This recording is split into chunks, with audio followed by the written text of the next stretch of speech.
And I have one question for you. Is Arnie in the house? Yeah! Nice. You can listen to it all day. Our purpose, as I said, is to help advance augmented reality by bringing together the best in augmented reality from all over the world with the best talent in New York. That's you guys. So thank you all for coming.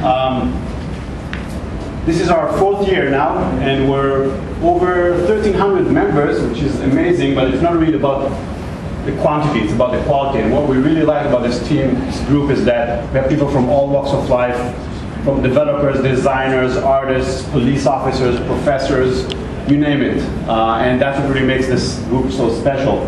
By show of hands, how many of you are here for the first time? Nice. Thank you all for coming. We have a really amazing program tonight. Demos and interesting presentations from actually all over the world. Unfortunately, one speaker wasn't able to make it. I'll talk about it in a second. But we have startups showing some cool demos in education, games, and we also have an amazing report, actually, a market report about augmented reality, which I found to be one of the more solid reports in the space, so that would be an interesting discussion. But before we get started, let's put our hands together for our host, and thank you very much.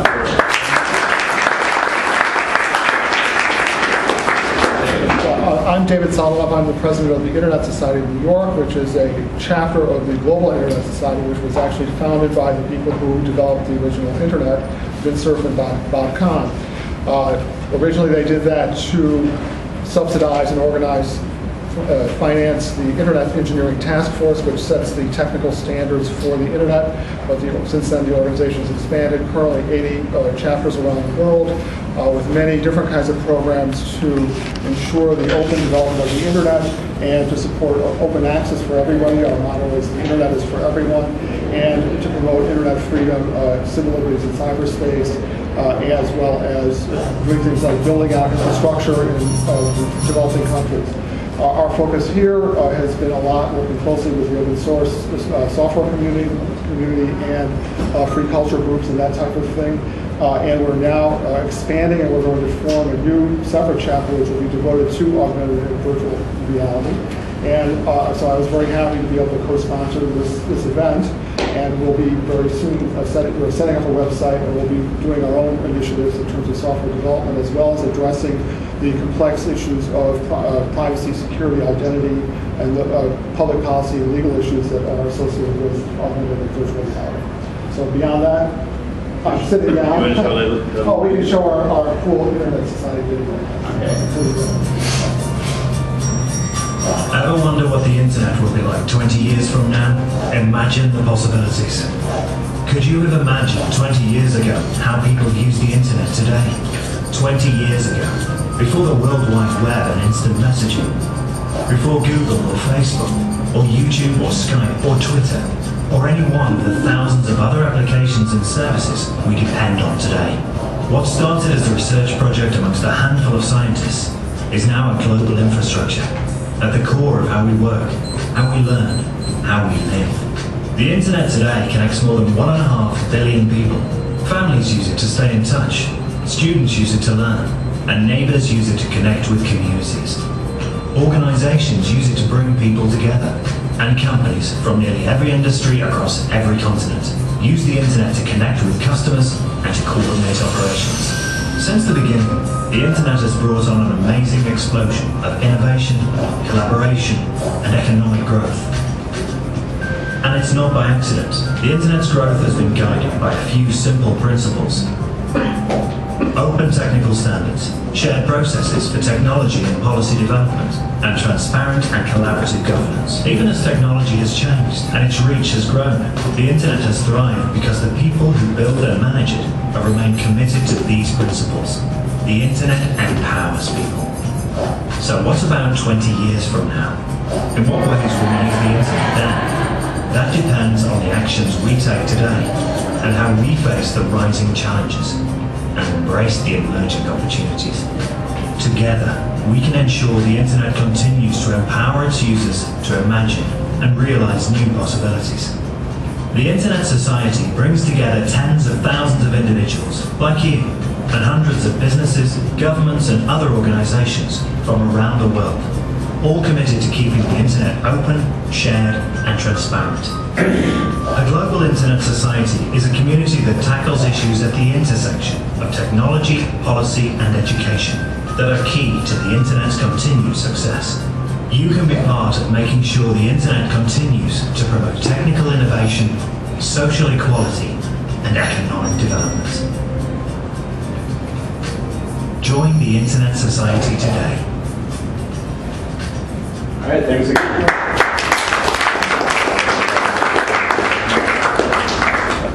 All right, folks, so our first speaker has been here before.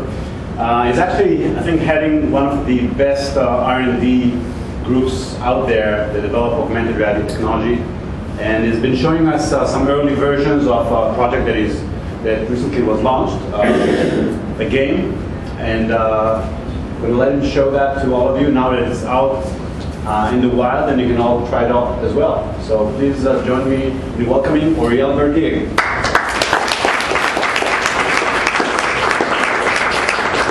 Thank you, Ori. So I came here today, actually 2 or 3 months ago. I showed an early version of that entertainment app called Ogoto, and today it's been released in the 3 weeks ago to the App Store, and now I'm here to show you the final version of it, pretty much. I'll maybe start with a short video. Okay. Yeah. And so, as you this video is on the Ogoto Central, the Facebook page for this app, and it's pretty much showing the potential of interacting with virtual characters around us. I think that vision has been talked about, blogged about, imagined about in different movies many times, and that's pretty much the first time it's done on a consumer device, and it just works the minute you launch it. There is no complicated setup. So I think that was, I'm walking through the challenges, but if I need to preface that, the biggest one is an application in augmented reality that just works as you launch it. And so this is an example for that, and I'll do an demo after.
What's the feedback so far? Cool. Okay. So let's see if it actually works. Do a live demo. And as you've seen, some of you will have to be careful. Shooting is coming at some point.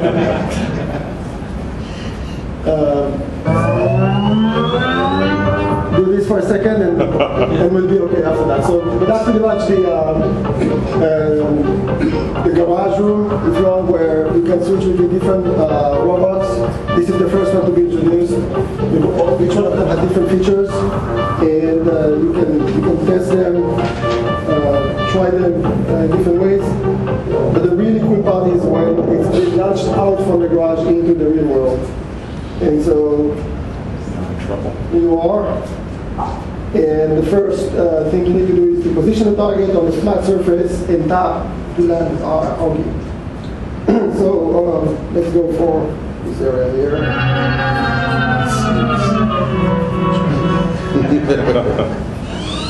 Careful, Sean. Okay. So what's the next thing you want Augie to do for you guys? We're going to be setting on fire soon. No, let's start with some drinking. So. Can you step aside from this? Oh,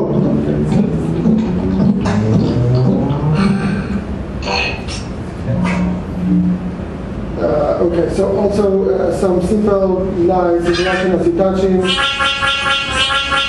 You can also reposition Augie to come here if you want. And if you swipe him, it's just going to go around a little bit, taking a little tour. And one of the nicest features or animations of that mode is actually the dance one.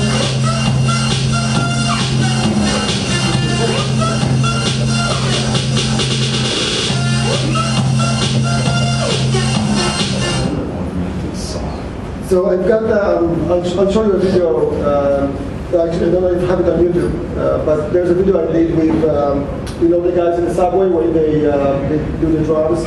And so I was taking a video of him dancing with the guy, I mean, to the music of the guy who's doing the drums, and the guy didn't realize what was going on. And so after that, I took, you know, the video, I saved it on the camera roll, I went to him, I showed him the video, the guy was like super excited. You can imagine the reaction. It's like, let's do it again and again. And I spent like 15 minutes with that yeah, so to the part you're waiting for, if you really mess too much with Augie, then eventually you can really turn mad. And the first thing that might happen if you just try to touch him too much.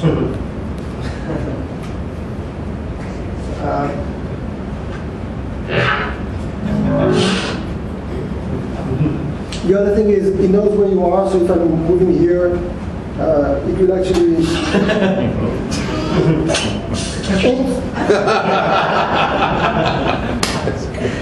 and to the one you're always reading. So who is the target? Let's see. Okay. You're a big guy, so I'll just go for you. So tap on target to fire.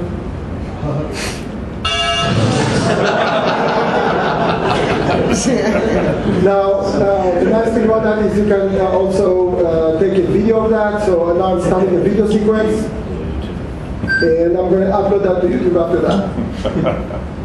So first on me, and now on ARNY New York, we're going on YouTube after getting fired by Augie.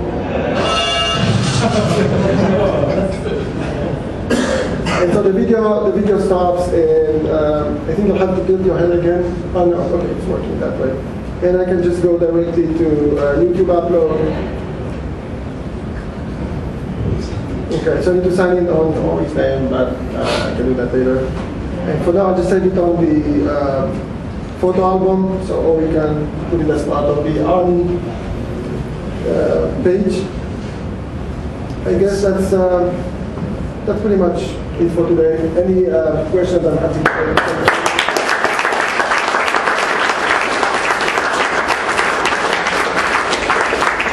Question from Oriel.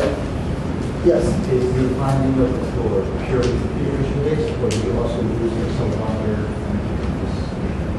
So it's not finding the floor, it's aligned to gravity.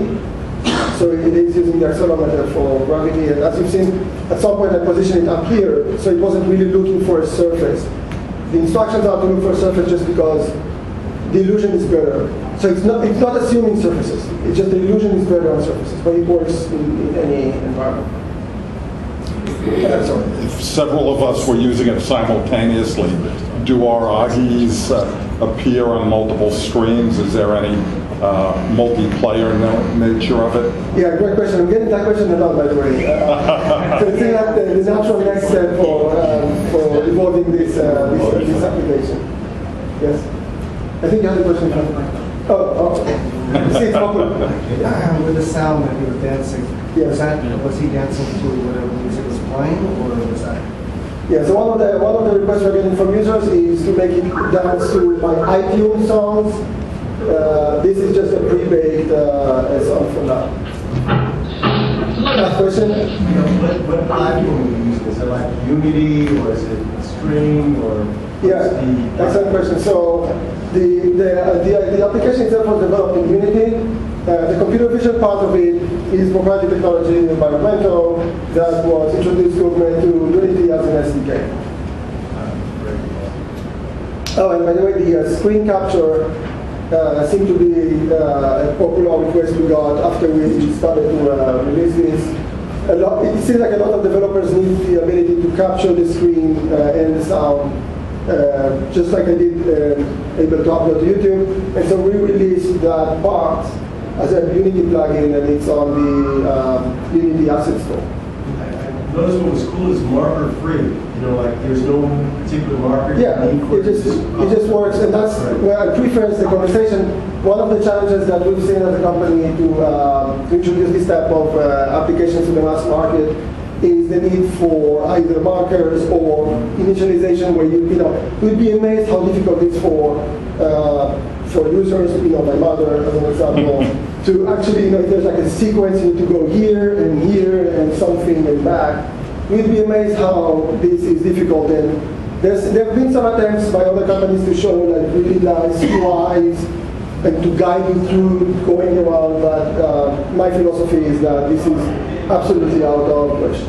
Which is the Unity Store? You mentioned that you the ability to record the video from the screen and with the sound in Unity, as I did before. Okay. So everything is in Unity you develop. So technically speaking, you can make an Android version, right? Yes. So is there an Android version? It's right now we're not monetizing on this, so there's no really incentive to go to Android. But once we're starting to monetize on this, then yes. Okay, thank you guys.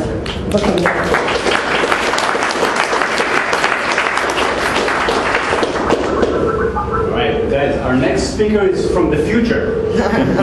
He's not only developing future technologies and developing for the next generation, our future. He's literally from the future. From where he's calling, it's actually Thursday right now. So, ladies and gentlemen, please join me in welcoming Eric Woods, all the way from New Zealand. I can't hear everybody right now.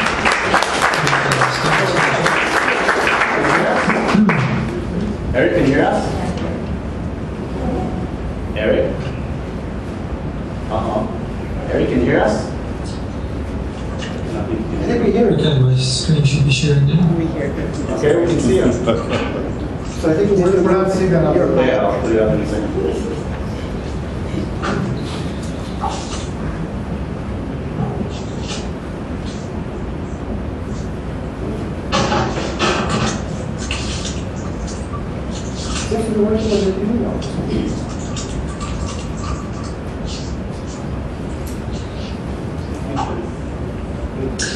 Okay, so I can't hear you at the moment, but we'll work that out in a few minutes. Right now I can just get started with my demo. So, hi, I'm Eric Woods from Mindspace Solutions, and you'll see my face in a minute.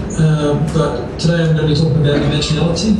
Imaginality is our product for aimed at schools for using augmented reality to bring learning to life. We're really passionate about education and about getting kids excited about learning. So, yeah, or if you could just let me know that you are hearing me in this presentation, I'll carry on. So yeah, we've got two different products. Excellent. We've got two different products that we use with the augmented reality. One is Play, which allows you to play existing modules that have been created aimed at different curriculum topics. And the other is Create, which allows you to create your own modules. So I'll give you a quick example of Play. We've got a list of about 40 modules here, and we're adding more modules. And so I've clicked on Discover Planets, and we'll give that a go.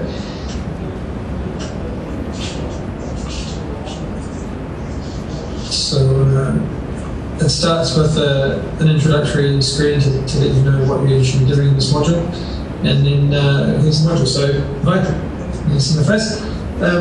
So obviously using sort of traditional black square markers, and in this case we use a set of 12 markers that are all have sort of generic numbering on them, and we reuse use those 12 markers for each of the modules, so you don't have 40 different sets of petals, just one set of petals. So yeah, obviously we call these petals, and so in each module something different happens. So in this case we've got planets. Each of the corners shows a different bit of information about the planets, and you can also see the axis of rotation and the spin, etc. And in this case, we believe very strongly that interaction is very important for a good learning experience. To have some meaningful interaction, not just presenting 3D models for the sake of 3D models, but using meaningful interaction to really highlight the learning experiences. So in this case, one of the main things is to really kind of understand how the planets' sizes change. So in this case, when you put the two planets together, you can see the sizes change. And so you can compare it to something like Jupiter, and see how Earth really is a lot smaller than Jupiter. And then you can even compare that to the Sun, and see how Jupiter is doing from the Sun. So yeah, I won't get into too much detail on these modules, we've only got a few minutes. But that's just one example of a module. So most of our modules at the moment focus on science. We're trying to support science teaching. Oh, that mistake. Yeah, so we've got space, human body, but a little bit of culture and maths we're starting to experiment with as well. So that's just one example of a module. We do try and keep a sort of a set of interactions that are the same across different modules. So you'll notice every module has what we call an information panel, and that panel will bring up information about any of the modules that you're looking at. So I'll just give you one other quick example. So this is the information panel. When you bring the information panel close to an object, it tells you more about that object. You don't have, and it can also reveal extra stuff, sort of reveal different layers of visual information as well as the text. And you don't have to use the information panel, you can just hit spacebar and it'll just bring up the information as well. So yeah, we kind of have this basic, because we've got this, we want to create a sort of central interface that works across all modules. We have what we call sort of the red, green, blue paradigm. So as you notice on the info panel, the border is blue. So that's the blue is to do with information. And the planets you saw when you put two planets together, it is the green paradigm. So sort of that's like what we call maybe a binary interaction on and off. And this is an example of a red interaction, which is more of a dynamic interaction. And so what we have here is the moon phases explorer. So you can see the Earth and you can see the moon, and you can have the sun option go on the screen. You can remove that. It's what we call a sticky object that we stick on there. And so now we have the red interaction. So this red ring is showing you a dynamic, an area that at the moment can be moved around. So it's a very dynamic interaction. And so as we move the moon around the Earth, we can see the moon phases changing along along the bottom of the screen. And so yeah, the moon phases are changing, the moon tides are changing, all in reaction to you moving the moon around the Earth. And so yeah, this kind of simulation can highlight it's hard to illustrate in other ways. So I'll just briefly give you an example of what Create is capable of as well. And so with Create, the idea is that kids can create their own modules to illustrate learning concepts or to illustrate what they've learned. So kind of like in the past you might have created a poster and put it on the wall. Now you can create a 3D module with augmented reality and you can share it with your friends on Facebook. So we'll start by adding in some content. You can add in 3D models from File. You can add in 3D models from SketchUp. It's got tight SketchUp integration. There's an exporter that automatically gets installed into SketchUp that pulls the content through here. And 2D images can be put onto panels as well. So we'll just grab a couple of 3D models. It comes with a variety of 3D models and textures. But obviously, if you want to use SketchUp, then there's the world's your oyster. 200,000 free 3D models in SketchUp that can all be brought through. So we've brought in the Earth and the magnifying glass, and so there's a bit of so each of the meshes are here, and they automatically get placed onto one of those generic panels I talked about.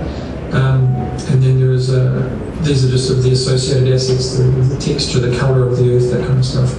And so yeah, here you can type some text that will appear on the info panel. So in opposed to you would have written about the Earth here, this is where you would do that in a modern sense. And there's a few extra features you can do, but we won't get into those right now.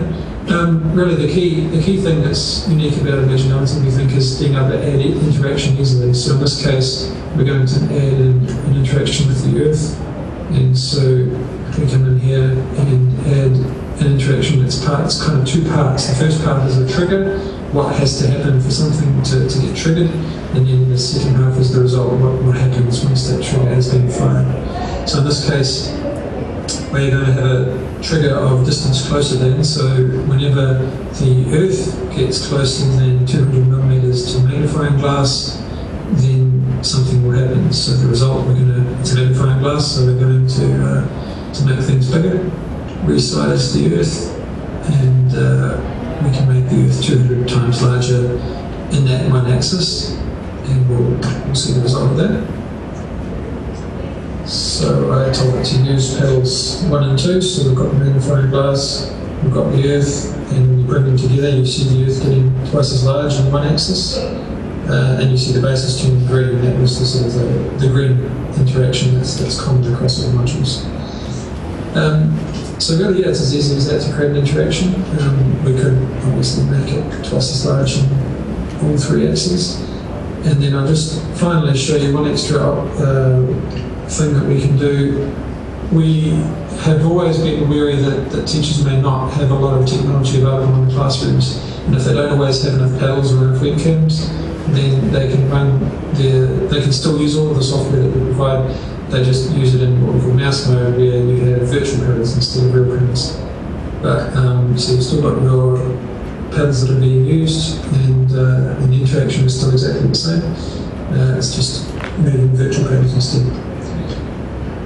And so yeah, that's a very quick summary. You can take photo screen grabs for portfolios, videos, and you can share your module with the internet. So if I click share with internet, I fill in my details, it will share it up to the server, and then it will provide a link, and I can share that link, and it gives ways of sharing that link through Facebook and Twitter, etc. And so anyone that clicks on that link would be offered to download a free version of Play, and then they can play any of those what we call social modules that are being shared for free in Play. So yeah, that's about it. You can actually grab a free version yourself from getimaginality.com/free stuff and try it for yourself. Okay, thanks very much.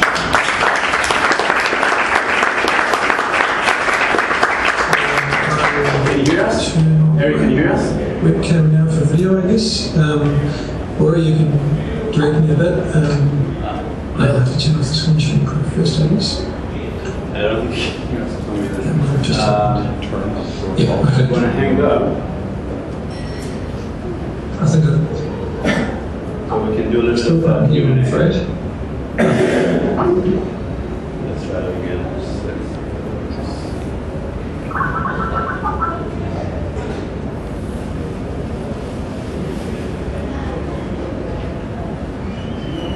Via satellite from New Zealand. No, it's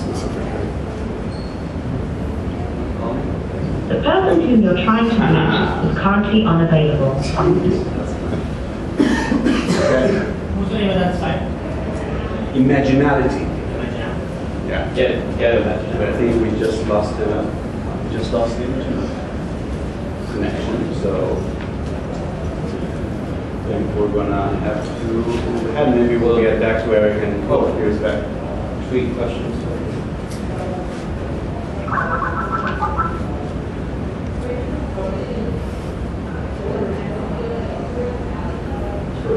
think about the questions. Hey, Eric? I can see now. Hey, Rick. Can you hear me? Can you hear me? Oh, I still can't hear you though. Oh, no. Sorry about that. Turn up your speaker. So we'll I tap the heard your call questions. coming in and my sound's up, so I don't know what's happening with this. Okay, we'll tap the questions. So Speak to the screen. first question So you for Eric. Yeah, that'd be great. Yeah, just time for questions. Any questions for Eric? Yeah, go ahead. To use that, do you have to buy those like square things that you were showing us? To buy the markers, the Yeah. paddles. They have What it are they? virtually. Yeah, are they standardized or is it custom made? Okay, do you have to buy the markers? No, they, when you install the Play software initially, the first thing it does is come up with a screen, it describes that you need markers, and it offers a PDF for me to print out. That's the easiest way to get working quickly. But yes, obviously we can provide markers as well. Okay. Is it custom made? Is what custom made, sorry? The markers. The markers? So yeah, so I still don't quite understand. Can you get on eBay? You can obtain them virtually. We do produce markers. Other questions for Eric? Cool.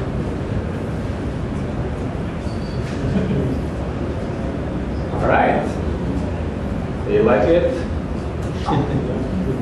That's good to know. It's a weird feeling not having any audio came back to me. see it? Just turn around with your legs up. Oh, fantastic. Wow, that is wow, excellent. Has he thought of any applications beyond kind of educational? Okay.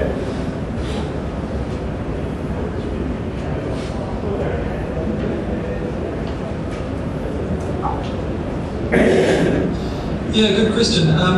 Yeah, we have been very focused on education, but we can see that what we're doing has applications beyond that. We have done some work in, I guess it's still education in a way, in museums. We've done museum kiosks, that kind of stuff, and also some textbooks, children's books.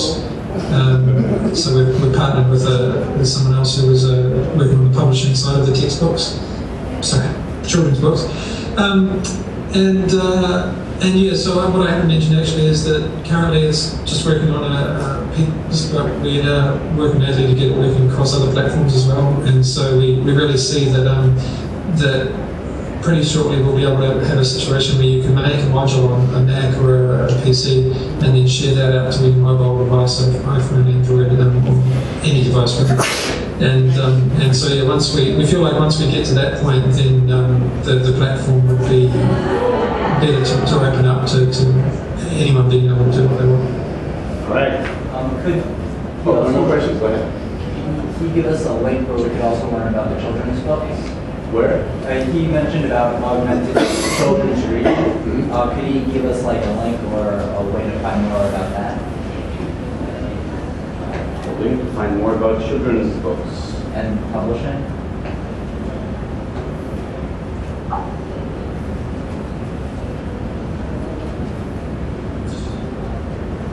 Okay, that was PopAR, I believe it's poparbooks.com. Popar. Oh, And that's another company. if you didn't catch our link, it was getimaginality.com/ free stuff is the one I mentioned. Okay. Fantastic. We didn't quite get that in the back. What was it? Say again? We didn't quite get that in the back. What was it? What does it say? Links. Imaginality.com/free stuff. Free stuff. Okay. Wow. Okay, thank you, you're welcome. Thanks very much.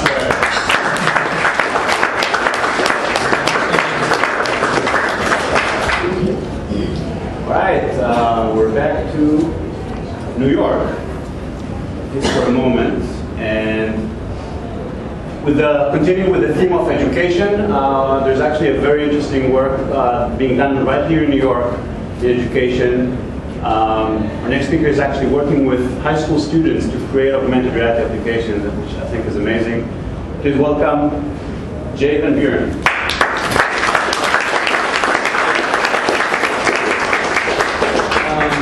So I'm Jay Van Buren, and my company's earlyadopter.com, and we've done a lot of web design and marketing of all kinds, but recently gotten into augmented reality, and we love it. We're on both feet. I probably have the least technical presentation of the ones you're going to see, and I'm also probably one of the least technical people. I'm actually I have a background in fine art, painting. Got into web design accidentally, what I'm finding really interesting about augmented reality is that it's at a point now where the technology is mature enough that it's possible to just start seeing with a very simple tool like we're using ARNY Creator. You can really do some pretty amazing things, and it's possible right now to focus on what makes this compelling, what's exciting, what's interesting, and especially in the work that I'm going to show you for avenues, what is good for an educational purpose. So, okay, so we were hired by Avenues The World School, which is a school that's open in Chelsea. It's at the corner of 25th and 10th Avenue, and it's the first of what will be 20 schools around the world in a network of schools. And they're trying to really create the school of the future, and one of the things they wanted to do was to use any and every possible technology as much as they possibly could. So they came to us with the question, what can you do with augmented reality? So we did a very quick investigation of it, and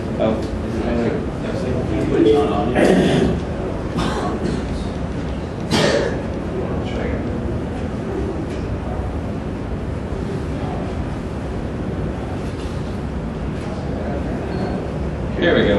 Okay. We did a quick investigation and found that if we're talking about something that we're going to get kids and teachers to use, we wanted it to be super, super simple. And ARNY Creator seemed to be, how many of you guys have messed around with that? Like a few, okay, so not that many, but it seemed to be the most kind of consumer friendly and just right out of the box, easy to use thing. And so we focused on that, and then we started talking to the teachers about what we were going to do with this, and once we figured out... Oh, great. Once we figured out what some of the possibilities were, and the teachers said what they wanted most was flexibility. So we started looking at what could we do, what could we augment that would be able to be used for lessons in lots of different disciplines. And the two things that we came up with that worked well were a map and a timeline. So I'm going to show you the map. All right, so what we've got here is a map, and this has just one lesson right now as a demo, and at the school we actually have a huge version of this. We have a map that takes up this whole wall. And right now it's just paper, but the intention is to make it in vinyl. Okay, so you can see there that it's taken, right now it's showing us Russia. We get in a little closer, and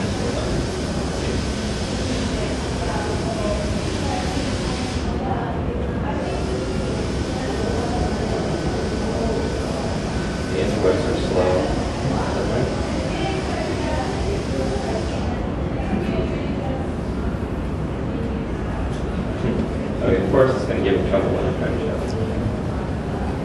Okay, so this is a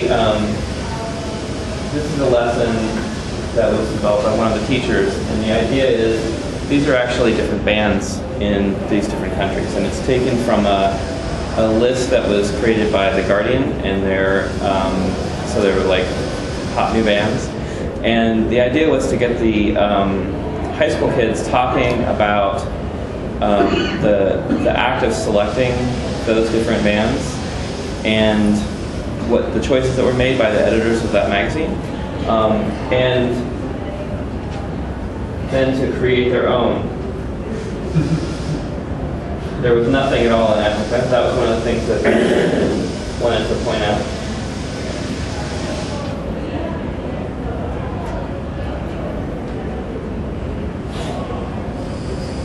And then, so for each of these, you can tap on the tap on the image to get more information about the band itself.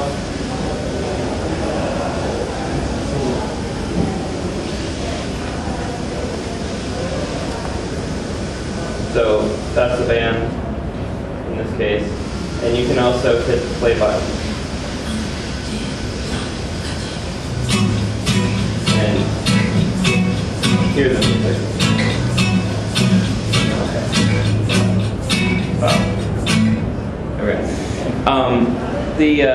Now, but as you see, so that's about music.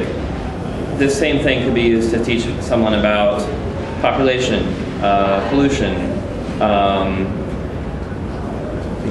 trees. I mean, you name it. Basically anything. And because we have all the different pieces of the map already created as what Layer calls pages, teachers could then just augment any of those things if they wanted to with whatever they wanted. So, and the other thing that's cool that's happening here is that it works at different scales. So you could have the entirety of Asia be one marker, and then a portion of it another marker, and a smaller portion another marker. And Layar loves all these little squiggles. So it works really well with the squiggly lines of the country. Now, over here on the timeline, this is a small part of a huge timeline that actually goes all the way from 3000 BC up to the present and takes an entire hallway. Again, eventually the idea is to do this permanently, have it permanently installed in vinyl on the hallway of the school. And right now, it's got a lesson.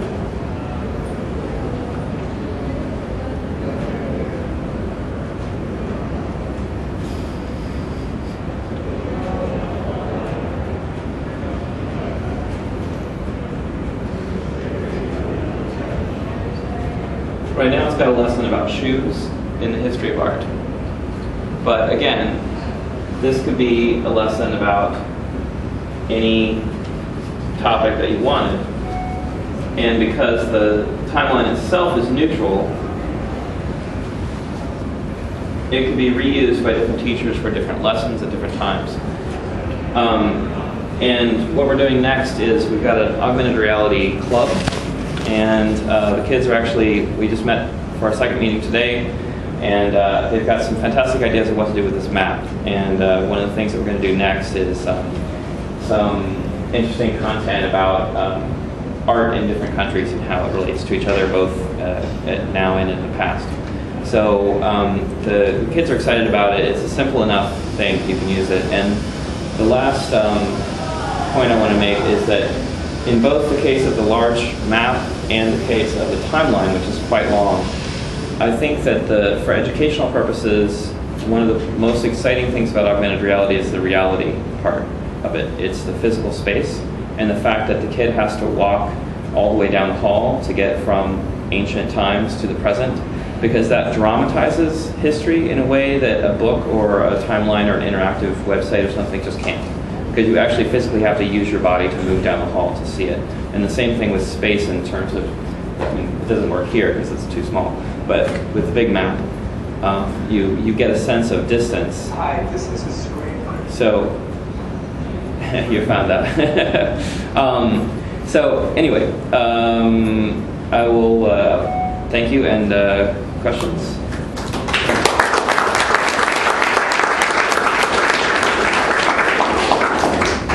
Yeah. Is the school volunteer-based, or is it more than teachers to do this as an after-school program, or is it a full-time? Well, the club right now is just a volunteer kind of thing, but you know, the school is a for-profit school actually, so it's all and yeah, I mean the idea is that this would be integrated in the curriculum and teachers using it, which some of them have started, but it's difficult anytime to get people to use, you know, new things that they hadn't planned on already. Yeah. Yeah. Based on actually one of these questions from the incentive standpoint, the usability part of this, use case where is the kid has the app downloaded on his phone at any given time, he can walk down and get information about the timeline. Mm-hmm. That's kind of the use case, right? Right. Absolutely. Right. Yeah. And we can talk about even outside of class. Do you have it on Android and iOS, or just iOS? Layer is on both, yeah, So and it's okay. yeah, and it's not. This is just a commercially available app that we're using. We didn't create any technology here. It's purely about taking the existing technology and finding fun ways to apply it. Yeah. Are you planning to have any other medium like you have the Mac, the timeline? Because I think that's really the cool part of the computer idea. Yeah. Do you have any other concept? Well, I have a concept for another kind of timeline because I think you could do the same kind of thing could be true for other kinds of very long things, like for example the electromagnetic spectrum or temperatures.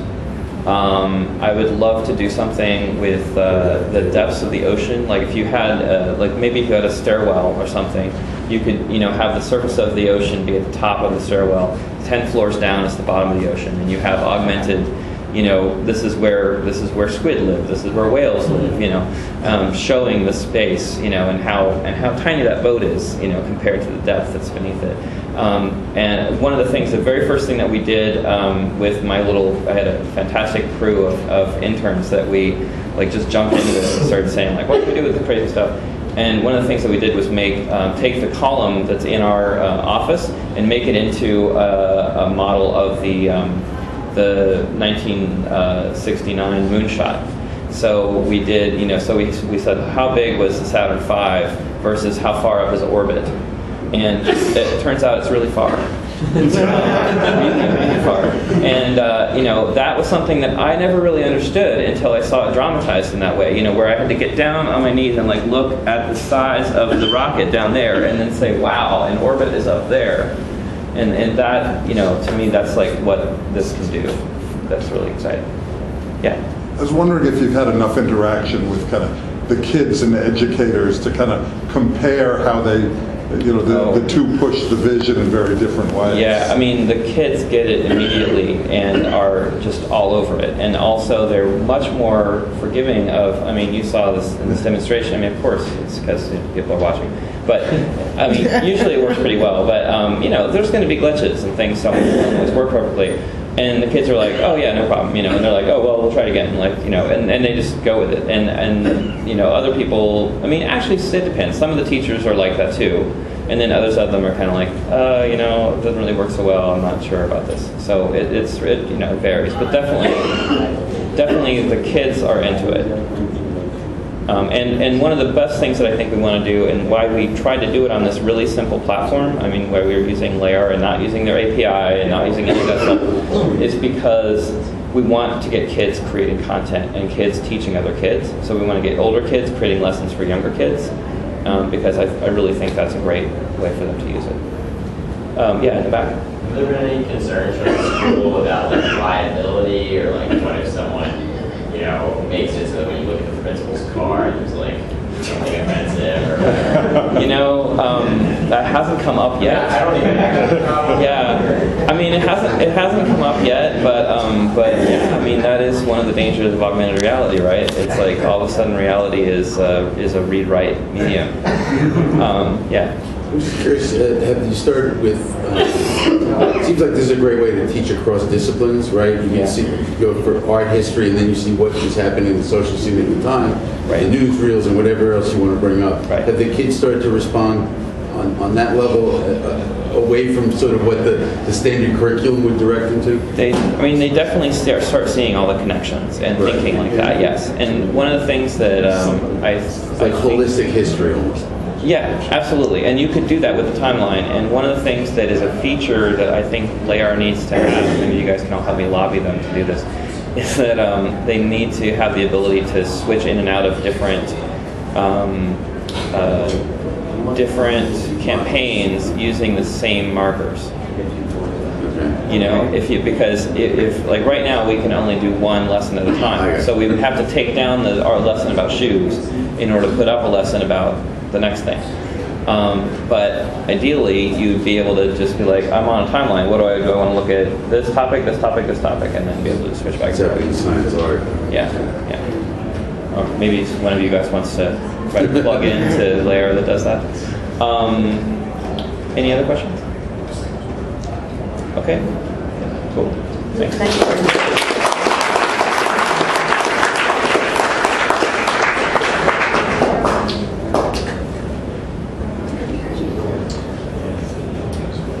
it does. Yeah, here.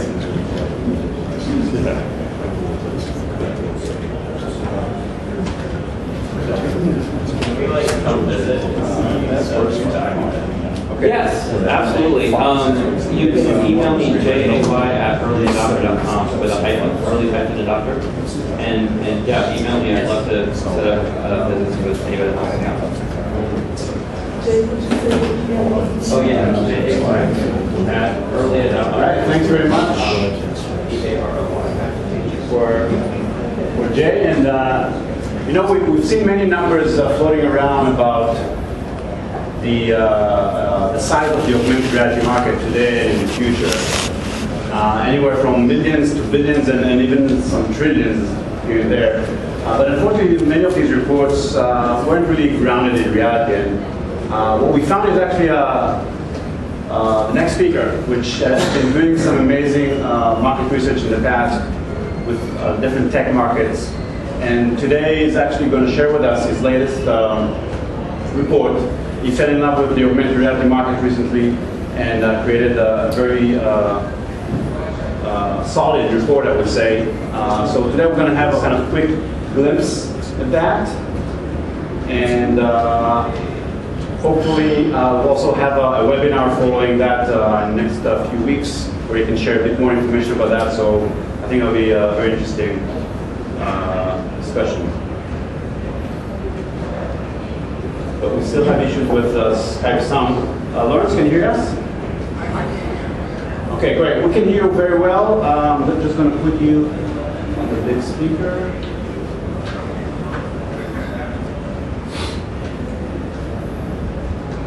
Say something?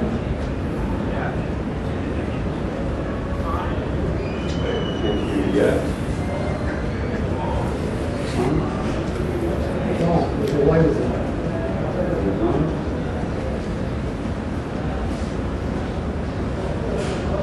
Okay.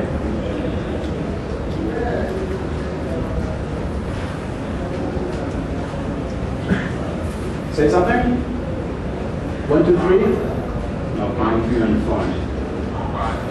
Now we can't hear you in Skype.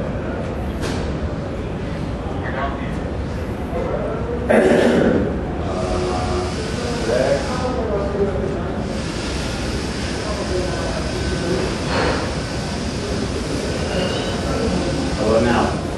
Count to 3.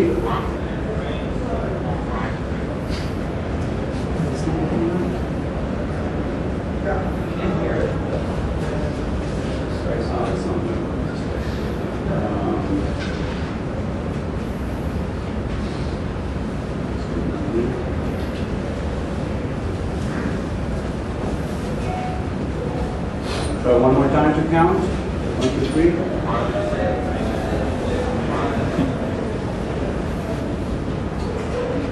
You're not hearing on Skype now. Problem.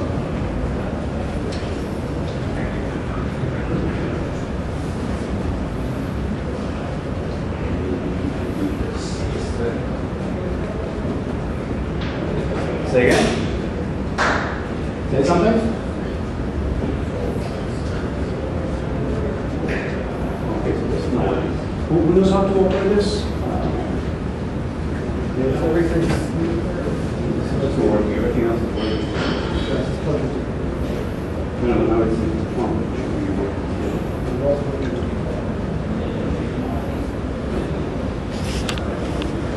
Say again.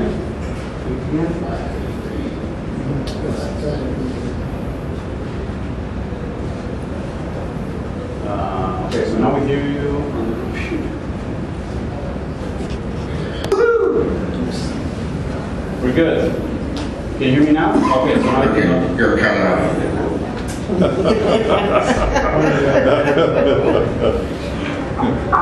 Have to bless the communication. Yeah, we can hear you. Let's see where's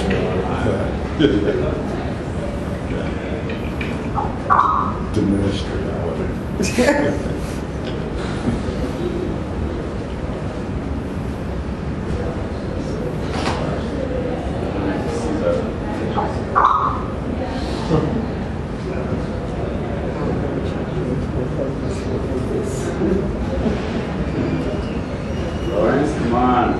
Get started. Read the instant message.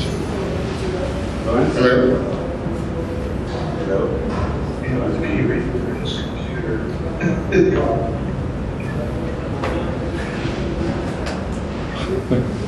Guys?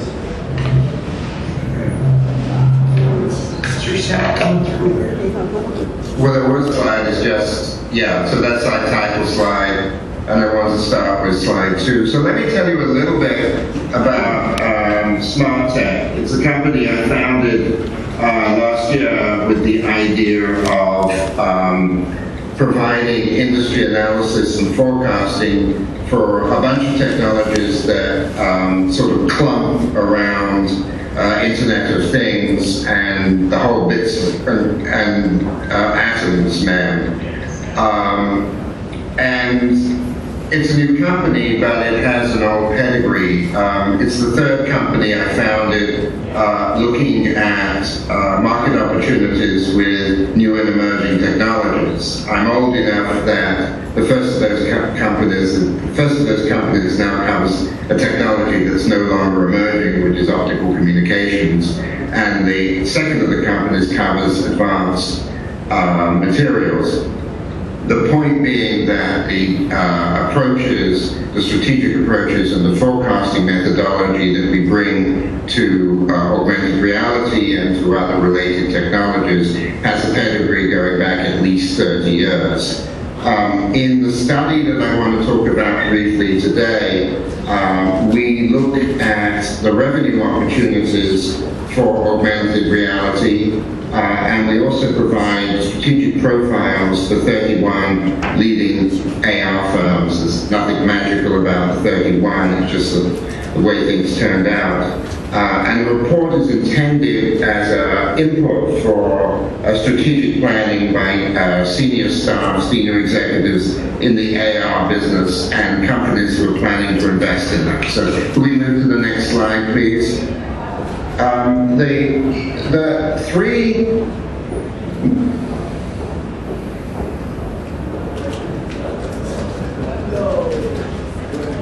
I hope it will report itself to verify the points I'm making, but the 3 points I want to make today are that while augmented reality basically stretches over a very large number of applications, all of those applications fit within a fairly small group of applications, and the revenue potential is very much squeezed into just a few of them. And so I'll give you some sense of where we think the revenue projections are headed. Again, I can't really discuss the methodology in depth, although I'd be happy to do that offline. But the approach that we take is to look at the underlying addressable market for all of these areas, and then look at typical penetration curves. And again, we've got a long experience about how technology is deployed and how it evolves. There's some outliers, but this is the way we think augmented reality will go. And then I'll finish up with some comments on where the finance is likely to come. So basically we think there are 5 core markets, and really in terms of near to medium term markets, really only 2 that are really going to matter in terms of revenues. And the 2 top ones are retail and promotional and entertainment and gaming. Probably no surprise there, but I think the takeaway from this is there's a lot of things that are associated with augmented reality, and I think you can build successful smaller firms that way, say in the medical area. But when you're looking at large revenue potential, it's going to be retail and promotional.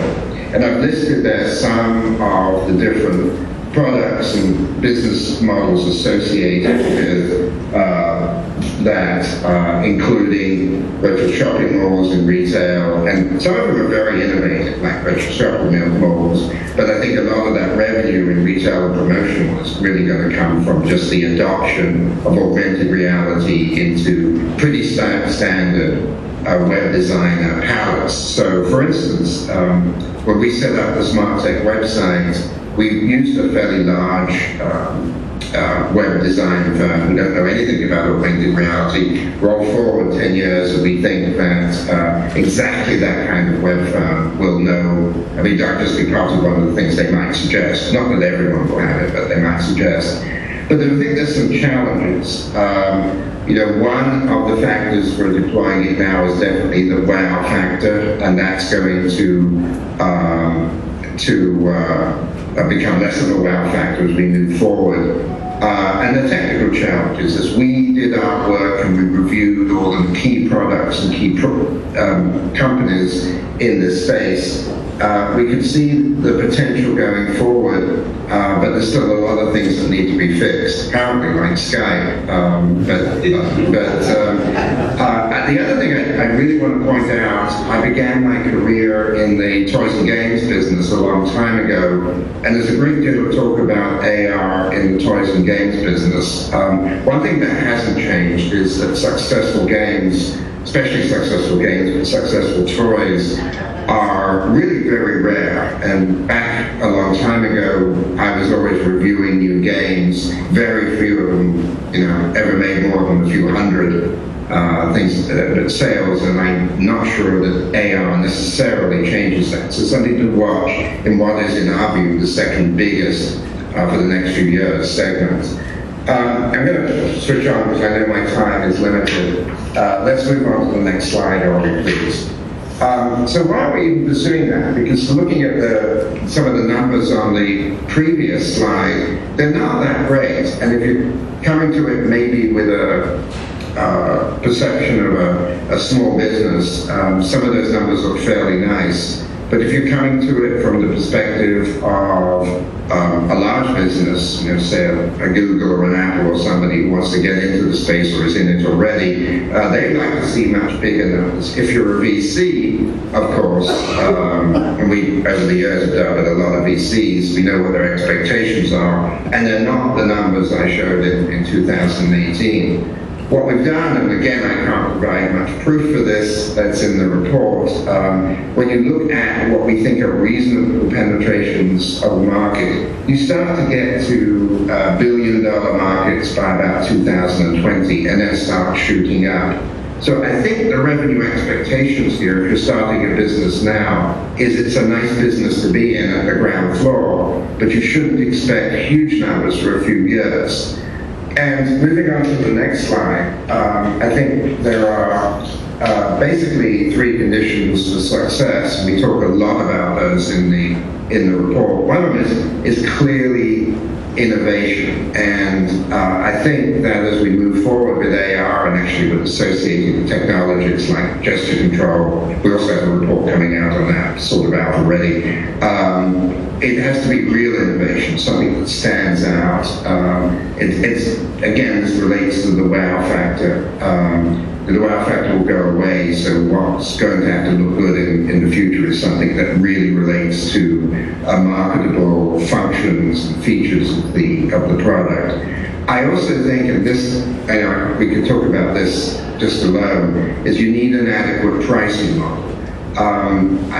The software industry and the related services industry have a long history of trying to get away with free advertising-supported business models, and they haven't been they have a mixed history is what I put on the slide, and maybe that's my ex-British background coming out, because I think a lot of them just simply fade away after a while. We know that the Erasmus product is moving from a free to a paid version, and I think there's just going to have to be business models that raise more money per unit sale or customer than is happening in AR right now. And I think what that leads to, at least, is a more serious consideration of B2B, business-to-business kind of business models, and with all of those applications on the previous slide, they could swing both ways. They could be business-to-business or business-to-consumer types of models, but for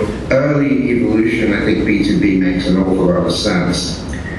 The numbers that I presented also have some implications for investment, and this is an area where all three of my companies companies really talk, have a lot to do with investment in new technologies, and we've watched it change over the years. Clearly, there was a period when VCs were the way to go.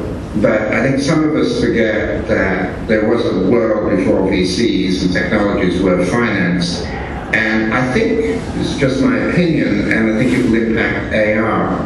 We're going back to an era where strategic investments from large companies are going to matter more and more. It's just hard to find opportunities to fit the VC model anywhere in any of the high technology areas. And it's not clear to me there will be any such opportunities in AR. Doesn't mean that it's not a good business.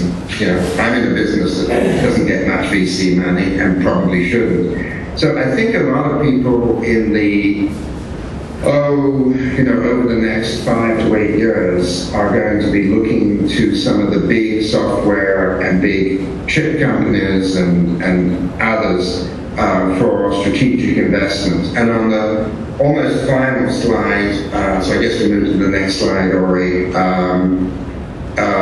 have a list of what I think are the main companies that are involved in augmented reality. I can think of 1 or 2 more that might be on that slide, and what they've been doing in that space. And I think, one takeaway from this, and certainly what we've been seeing, is that, well, first of all, it's a pretty impressive list of companies. Admittedly, some of them are invested in a metaphorical sense in augmented reality than others. But it does look like these companies are taking augmented reality seriously, which means that there's a credibility boost that comes from this. And we also think it's where a fair amount of the money is going to come, both for direct investment in smaller companies, and also, of course, the internal investment. So this is supposed to paint a picture of that. I think the third column shows that we're only just beginning in that space, but that some significant things have been done. If we had to pick one company out of this, it would be Intel. So I think my time is more or less up. I'm talking about the study. If you'll take a look at the final slide, Ori, I hope you'll give us the opportunity to talk more about the study. It is available from our website. You can look at that if you just go to our website, which is www.smartpublishing.com. You'll be able to find that study pretty easily, or there's a telephone number that you can call, where you'll be able to get more details. So I think I was billed as a teaser tonight. I think I was probably more of a teaser than I anticipated, because it was a bit of a tease whether we were going to be able to get the connection working or not. And with that, I'd like to close, and thank you very much. May the 15th. May the 15th at 1 o'clock. You can sign up for that on our website. In fact, would you ever say Yeah, we will send a message to everybody after this. Right, and I think the details will be going out. Now, it's a teaser not just on the report, but also on the webinar. The webinar, you sign up for free, and you'll hear more about our methodology and about our results. Okay, any questions for Lawrence? Any questions? So I have another question. Okay, one question here. Where does he think the first sizable bit of entertainment augmented reality will start emerging? Will it be in video games, or will it be in sort of kind of the interactive storytelling that Barry Cole had at your last at the last ARNY last month? Where does he think it'll come from? So, you hear the question, Lawrence? I didn't. I'm sorry. The question is, where do you think the majority of the AR revenue will come from initially in the area of entertainment? Is it in video games, or maybe art, or some other?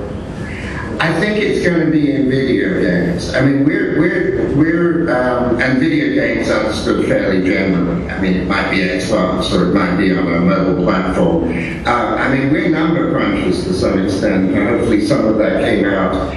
So it's just a matter of being a huge addressable market. There's another aspect to a huge addressable market that's already proven that it will accept penetration of AR. There are some other interesting sectors, and one of those is sports, whether that is sports plus games, where you can get some revenue from advertising. Oh, I'm getting a nice picture of all of you now, so that's interesting. They can all see you, so I can speak to the camera. Somebody's waving at me. But I think sports is a really interesting field, and by that I mean not just sports games, and there have been a few interesting basically promo. I mean, it's the sports, it's the promotion of the game, and the game is sports oriented, but also enhancing actual sports events, and that's been going on for a while in kind of trial mode, because specific sports events have been augmented. IBM's been doing that in a limited way, for instance, for the Wimbledon tennis tournament, but it seems like that has a huge opportunity, and the reason there is not so much the addressable market in terms of volumes, the way that there's lots of cell phones out there, but the fact that these are very rich markets and there's funding available for promotion which can rub off on often very high-end products. You think about all the money that's spent during the Super Bowl, just from a fraction of that ended up going to AR firms. I think it would be very good news for AR. But sports, I think, is a key one there, and then video games too. Of course, they do overlap. Okay, so I guess one more quick question.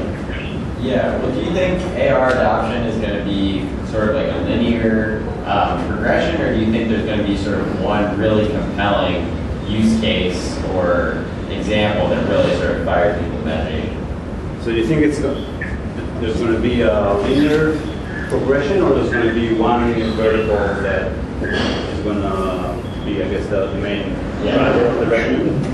Well, I mean, that's actually two questions in a way. I mean, I did show that I think one section, retail and promotional, is really where a lot of the money is going to evolve. The linearity of it is, I mean, we haven't used linear regression. We've looked at some traditional technology adoption curves, and they're non-linear. It always takes a while for any new technology to take off. And I mean, I guess the other thing, and I mean, certainly shown that, and we're more or less at the bottom of the curve now, but it's not a straight line. I think that in any modeling like we've been doing, there's always a certain amount of simplification, and it would not be surprising to find that one or other, eventually that if AR kind of clumps into 2 or 3 different applications, and some of them just fall by the wayside. In the report itself, we actually look at much more detailed projections. Within the 5, we look at subsegments and forecast those, and they're definitely not correlated with each other. They each have their own developmental pattern. It's just I guess there's about 30 different segments in there. I just didn't want to talk about 30 different segments. So it's definitely not going to be linear. Okay, so thanks very much, Lawrence. Thank you very much. For the webinar.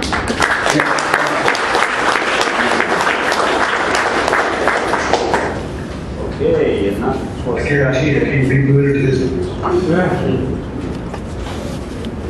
just so that at least we know what this is all about. No, the sound is not.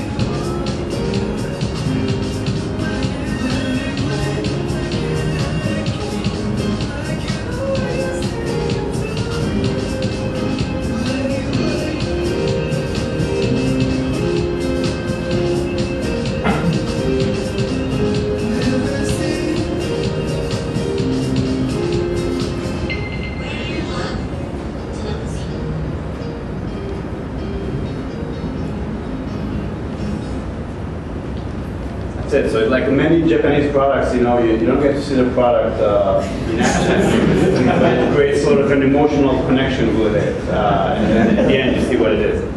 But hopefully we'll be able to see Takeito showing this very soon here or elsewhere. There are videos of people trying it from Southland. You could probably find it rough video. Have you seen a video that's anything other than a third-person perspective? Absolutely. Looking at something that probably has a display on it? Nope. So maybe, yeah. Was hoping to get something more than that. Does it come with the friends, or do you have to make your own? So unfortunately, he's not here to answer the questions. Different paths. So we'll have to move on to the last part. The last part for today is just a quick set of announcements. This is an opportunity for you guys to make announcements about projects you're working on, looking for partners, looking for technologies, events, anything that you want to share with the team. So think about whatever you want us to talk about, and I will just show you a few things. First with our great intro segment. No, not really.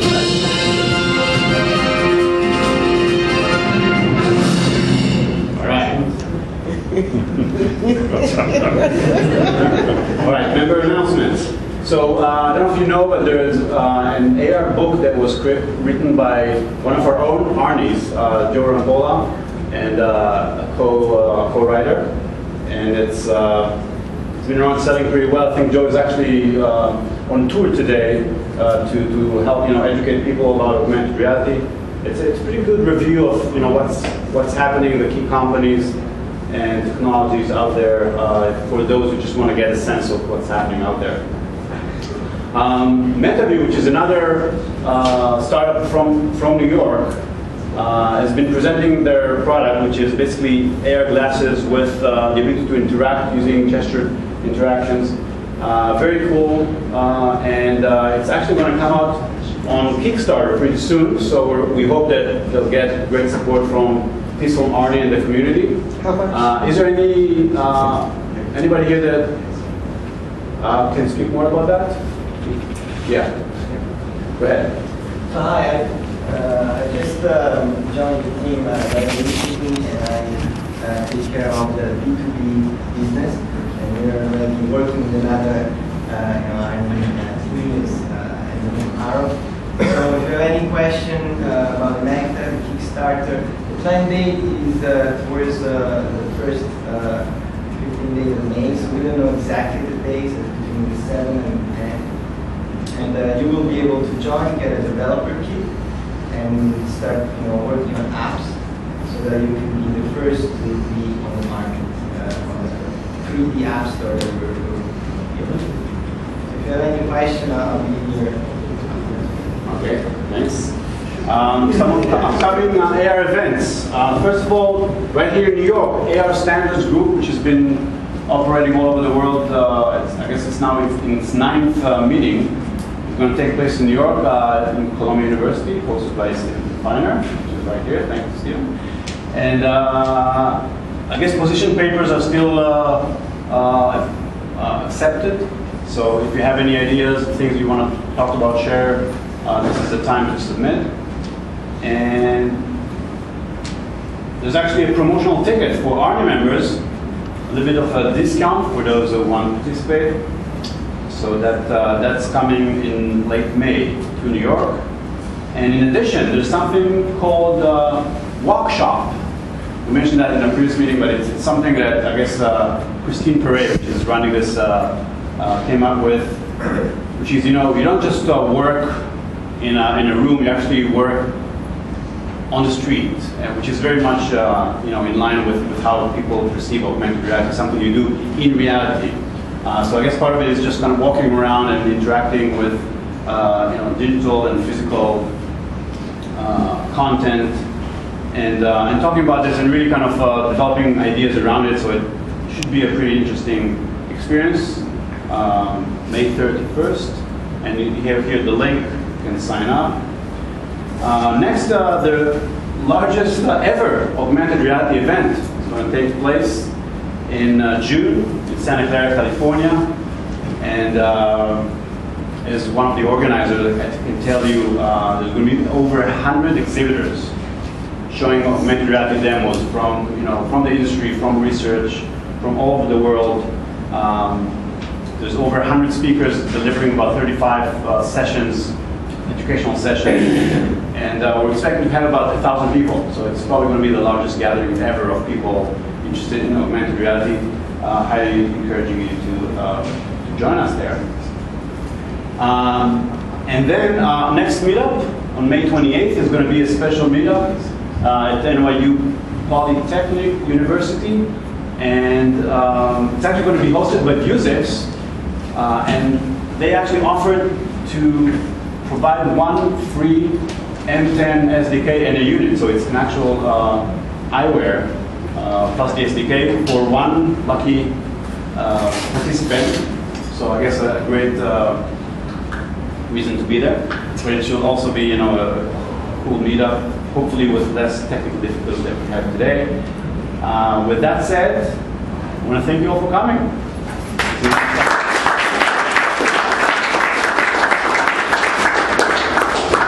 So now, any member announcements? Anybody? My name is Marissa. I'm a graduate student at Harrison, and this past year I was working with AR, and also career-minded to working with AR. And our gallery show is May 8th to May 24th. So if you guys want to check it out, it's just in Union Square at the Harrison School of Design. I think you'll be impressed by what we've made. So I want to extend the invite to anyone. Thanks very much.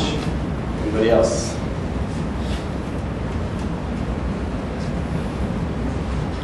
Don't be afraid, it's okay. I would just say, and I said I tried to send out an email before, that I'm an app developer, mostly iOS, freelance. But I've been starting to work in Unity and just get interested in 3D for my own interests. And I've come to a couple of these, and I know a few people like some of you probably know this guy here. Everyone seems to recognize Patrick O'Shaughnessy. People are waiting to use that. So I know I've gotten into this community through several different degrees and angles of separation. But I'm figuring probably my passion for apps and my new interest in 3D is probably something I can tie into this. So if anyone who's wandering around wants to continue to evangelize me or tell me more or steer me in interesting directions, I'd like to. Okay. One more announcement. Hi, I'm Tom Lowenhout, and I work on an advisory board that the city has set up to guide it with developing its top-level domain. There's going to be cities, they're going to be like .Boston and .New York and .Berlin and what have you. And this provides the opportunity to set up a whole set of zillions of URIs that might identify all the objects in the city. And if that's useful to this world, let me know and I can present those ideas to this board that I'm on. Great, thanks very much. Let's make a general announcement, since I'm new to this group and everything, that I'm interested in collaborating with anybody that wants to. I've got, like I said, I'm not so much on the technical side, but I've got a million ideas. So any of those people who are a little more technical, if you want to get together and think about what we can do together, let me know. Great, this is the place. Now we're going to start with some networking, do those connections, and come up with some AR magic. So thanks again, everybody, for coming.